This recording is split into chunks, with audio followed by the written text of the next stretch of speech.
Good morning, happy holidays, and welcome back to the Voices of Change podcast. I am your host, Georgia Howard, and today we will be discussing everything you need to know about social movements and if they impact society through leaders or groups of people.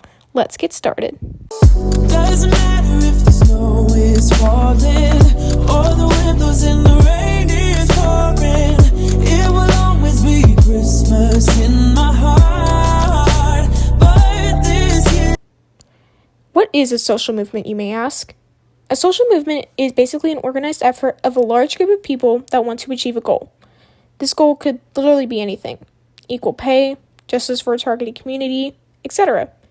You may be familiar with one of the most well-known movements that our society has recently experienced, Black Lives Matter, or a movement our society faced several years ago, like the Civil Rights Movement. Now, these movements have had an incredible effect on our society. Some of those effects are negative, while others are positive. For example, certain ethnicities, sexualities, and other communities have gained rights that other people have because of these movements. But on the other hand, hundreds of riots have been created by people participating in the movement or people who disagree with the movement. Social movements have also completely divided our country. Now, people will base their friendships or relationships off the opinion of someone else. But a question that is widely asked is, how are social movements created? Now, when I first heard this question, I thought for sure that it had to be groups of people to initiate these movements. I mean, how can one person convince hundreds of thousands of people to participate? But then I did a little more research and found that social progress is possible only if you have a powerful leader. And here's why.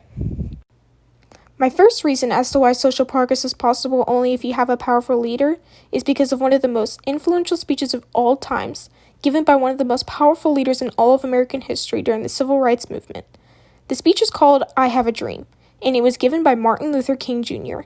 In this speech, King spoke about all of the racial injustice that the Black community had been facing, and it really opened the eyes of our country. At the beginning of his speech, he stated, "I am happy to join with you today in what will go down in history as the greatest demonstration for freedom in the history of our nation." And boy, was he telling the truth. He preached to not seek to satisfy our thirst for freedom by drinking from the cup of bitterness and hatred.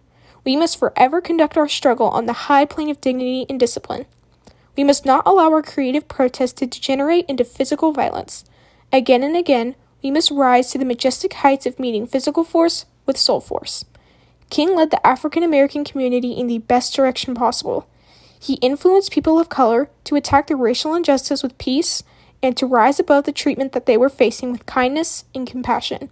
In my opinion, he will forever be one of the most influential and almighty leaders our country has ever seen.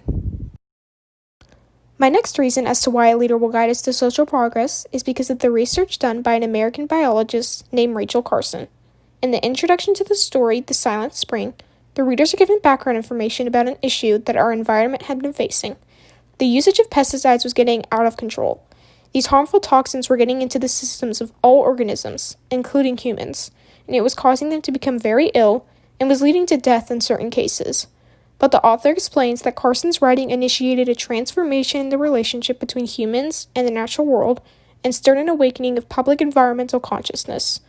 Her work provided a tighter control on pesticides, including DDT, which is one of the most dangerous pesticides, and this ultimately led to the survival of nature.